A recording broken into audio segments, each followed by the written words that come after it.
So I'm here to debunk idea of perfection. I know it sounds kind of weird because here I am with crown on my head, Mrs. India, having represented India at Mrs. Universe, and I'm talking about debunking perfection.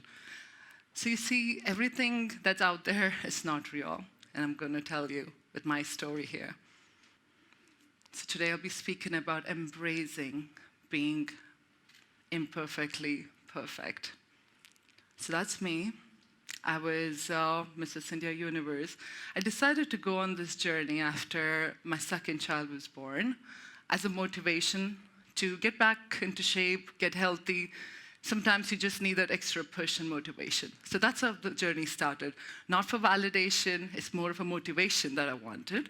So I embarked on the journey. I registered myself to a pageant, and I represented India at Mrs. Universe, which was fabulous and real fun journey because I got to meet women from all around the world, and it was so fun. And that's me running around in sneakers, having fun. Again, everything you see is not real. I was in top 8, and I was crowned Mrs. Perfection. And the irony here is I'm anything but perfect. I'm probably the most imperfect person in this room. And this is why. And I've never revealed it as much because I was kind of hesitant. But then I thought, you know what? It's time that people know. This is how I look inside. But for the world, I'm beauty queen. I'm Mrs. Perfect. I have everything covered. But this is the reality. So I usually get my annual checkup done to check how my leaning tower of Pisa is doing. That's what I call it. And doctor saw my x-ray, so he did not observe the patient. So he looks at it, and he goes, okay, call the patient. And I said, I am the patient. He looked at me as if he'd seen a ghost, and he said, how are you standing? I said, you tell me. You're the orthopedic surgeon. And so it's like a medical miracle. Even now, doctors all around the world, they see it, and everybody comes together and they look at it with how crazy it is. So it all started when I was like around 15, 16, when I developed excruciating back pain. I was told that it's because you're tall people have backache. It's okay. And I told that to myself, and I tolerated the pain. But it got to a point where walking was hard. I had to hold the walls to walk slowly so it doesn't hurt as much. I sat in my chair, squirming in classroom, because hoping that maybe a little position here and a little position there would make me feel better. It was tough. And then, slowly, my vertebra was actually collapsing, and it wasn't caught on time. Eventually, when doctor happened to see it, they were like, okay, she needs surgery. Most of the doctors said I need surgery with no guarantee of outcome. But I was like 15, 16. I had all this dream of what I want to do in life. I wasn't ready to take the chance. But one doctor said that no, she'll be fine. She's young. Body will heal. And so we went with that. And during that time, I was like, of course, bedridden for months. I laid there in the bed, looking up at the ceiling, and just praying for just that one more chance at life. Because I had all this dream that I wanted to do. I wanted to hike. I wanted to travel around the world. I wanted to experience. I wanted to be a mother. I loved children. But everything seemed like it might not be possible. I was at a point where I might lose my legs. I might probably never be able to walk again. So all I did was pray, and I told myself that I'm going to embrace myself just the way I am. Because you see, until at that point, I hated everything about myself. I was so tall because I shot up, and all of a sudden, I was like, I don't like how tall I'm getting. And I was slouching. I felt that I'm not normal, that I felt I'm imperfect. Up until that point, I didn't like who I was. But when that happened with my back, it just made me realize that life is so much more than being perfect. And that's when my journey of embracing my imperfection started and to love myself started. And I told myself that I'll never, ever complain. I'll be okay with everything life throws at me, and I'm going to just make sure that I live a good life. All I wanted was just that one more chance. Nothing crazy, nothing else. It's just simple chance of being normal and experiencing life. So after that, everything I did had a lot more value. Even simple thing like able to walk meant a lot. So I always had a smile on my face for everything. Nothing would ever pull me down. And then I went on to this journey of finding perfection in my imperfection. You see, by that time, I had developed a scoliosis. I had a curvature on the side. So this part of my hip would stick out more. But people thought I was posing, which was hilarious for me. So this was in Miss India. I went in, and yeah, people thought I was posing all the time.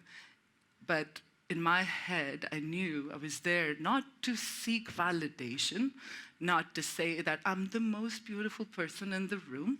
I was there just building my confidence, building my core, because with core I was able to stand straight. It required effort from my side, so this is my default, but this is what I do when I pull myself off. And it was a fabulous journey. I went on to model for designers. It was fabulous. My confidence was great. And then a few years I met my wonderful husband. I was swooped away. And I moved to US, where I started my beautiful life and family life, which I thought one time that I probably would never have. So this are like my beautiful children. That's with my third baby in my little kangaroo pouch. So yeah, it was a full-time job, and my kids are super naughty, and I think they taught me a lot of embracing myself and my imperfection. No matter how I looked, they came and said, "Mommy, you're beautiful." Even with my messy hair, dirty t-shirt, even if I haven't showered, they would hug me and embrace me. And that taught me something, that the pure love, the value when people embrace just the way you are, and kids have that pure heart. And then it continued of me finding my true self, even through my imperfection, even as a mother. I'm not a perfect mother, but I strive to be one. I'm not a perfect wife, but I strive to be one. And in all my aspects of life. And then the epidemic struck, right? We all know COVID was crazy. And by that time, I had my third child. So there I was with 3 kids, homeschooling, managing everything, and living in US. I didn't have the luxury of maid or anything. So I was taking care of all the stuff myself. And then what I realized is, that life has become so disconnected. Even though we're so connected in today's world with technology, it enables us to connect with people who are far away, but disconnects us from people close by. Now, with all the friends that's out there, 1,000, 2,000, 5,000, that doesn't mean anything. So it made me think, especially for moms, because the journey could be lonely. You get so busy. It's beautiful, raising children, having a family. But then I realized that their marriage is falling apart. People were more lonely than ever. And then there's this illusion that social media creates, illusion of perfection. And there's so much noise on top of it, where everyone's talking about what is perfect. And people try to fall into that perfection, which is anything but true. Perfection is what you create in your head, not what world tells you, not what social media tells you, not what photoshopped images tells you. And women now, juggling all the responsibility they have, and not having that good old connection that previous generation had, where they would connect heart to heart over a coffee and could share the emotion. Now we're in a world where everybody want to be perfect, everybody want to say that my life is better than yours, and there's such disconnect, yet they're lonely. That made me think, how can we bring moms together? How can we help them create the life that they want and feel like they're being heard? So I started Mompower360 to help moms on all aspects of life, whether it's the parenting or relationship or fitness, nutrition or the mental health or the mindset, because it matters. Moms are the one who are creating the next generation. So if we could teach our children that's okay to be imperfect, just find the real you, I think we'll do a great job and have a society which is amazing. So my point here is, how can we be imperfectly perfect? How can we embrace ourselves? You see, it's like a bit of a tricky thing here. Now, being imperfect, that's certain things you cannot change. Like, I cannot do anything about my height. I cannot do anything about my back. I might well embrace it, like I did. I turned my height into my asset and not something that would drag me down the way it did, because I believed in somebody's version, I believed in bully as a teenager, I believed their notion of perfection, and as a teen, I thought that was real. So it took me a broken back and the journey of going through all this to realize that it's okay. Who is anybody to say who I should be? I should be the best version of myself, and that's where it starts and ends, and nothing else. So imperfection that you cannot change, to wholeheartedly embrace it and to love it. And things that's imperfect, that's your flaws, that's not serving you. It could be your bad habits. It could be your imperfection in your mindset. That requires change. And that's where striving for perfection comes into the picture. Not the physical attribute here. You're talking about your emotional attribute, your mindset. That way you can grow as a human, because when we strive for perfection, we're growing, but not when we're striving for perfection for validation, then you're not growing. So, as I was saying, it's about changing your mindset. Mindset really matters. So you have to figure out what is your idea of perfection that works for you. That means embracing the flaws and living the best life that you can have. And as I was saying, like, to just love yourself, because you're in this body. This is a gift. Your mind is a gift. The days that's given to you, it's a gift. For me, I don't know how long I'll be able to stand still. Doctors are more worried about me than I am. They say with the back, as I get older, it could be challenging to walk. Potentially, could be paralyzed, and all kind of crazy diagnosis. And so that makes me think, I need to rush, I need to do more, and I need to embrace myself, and then I need to love me. And another thing is, be real to yourself. Who are we trying to prove anyways? Every 100 so years, the whole world recycles itself. And here we are trying to portray perfection, portray chasing an image that's not even real you. The best thing you could do to yourself is be in your own skin and in your own self and embrace yourself and be real. The authenticity that you bring to your life is something that will make your life amazing. And if you could find that, you've nailed that life. And to build your tribe of people who uplift you, and not ones who you feel that you need to strive hard to fit in.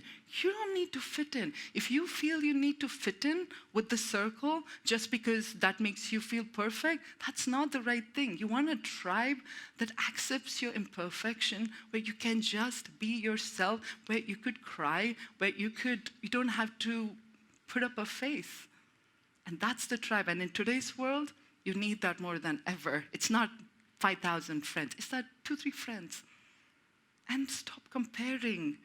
Nobody's life is perfect. I'm telling you, my life is not perfect. And nobody's is perfect. Everybody has challenges. So there's no point comparing. You do you. It's your life. And it's about you being better today than you were yesterday. And not about who's doing better and how to beat them. Don't seek external validation. Validation is for yourself. You need to look at yourself in the mirror and be proud of that, not for others. And failures are an important part of success. You see, when you're talking about perfection, sometimes we hesitate to take that step that we might fail, that I might not do my work perfectly, or this is not perfect for me. But that's okay, jump in and do it, because it's okay. And to believe in yourself, because if you don't believe in yourself, then who will? If you are conscious about your imperfection and you stop yourself, you literally cease to grow. So the whole idea here is if you believe in yourself, you'll be able to create that life that you want and have an attitude of gratitude. If you're constantly complaining, you're not growing. If I sat and complained about my back and sat with self-pity, then I wouldn't be where I am today. I wouldn't go through that whole journey. So be grateful, exactly the way you are. It's okay with your few extra pounds. It's okay if your hair is not behaving. It's okay if you're not perfect in speaking. You work on it every single day and be your best version for yourself.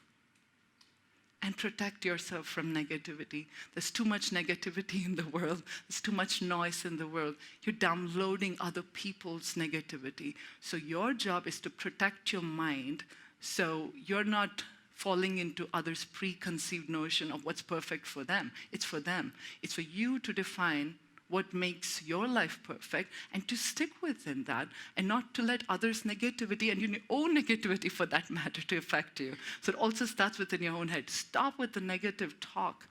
No negative talk, ever. If you ever tell yourself a negative, stop yourself in the thing. So yes, challenge yourself. If you don't challenge yourself, you never realize who you would become. So embrace yourself wholeheartedly and go through the life being imperfectly perfect, because this life is worth living. So thank you.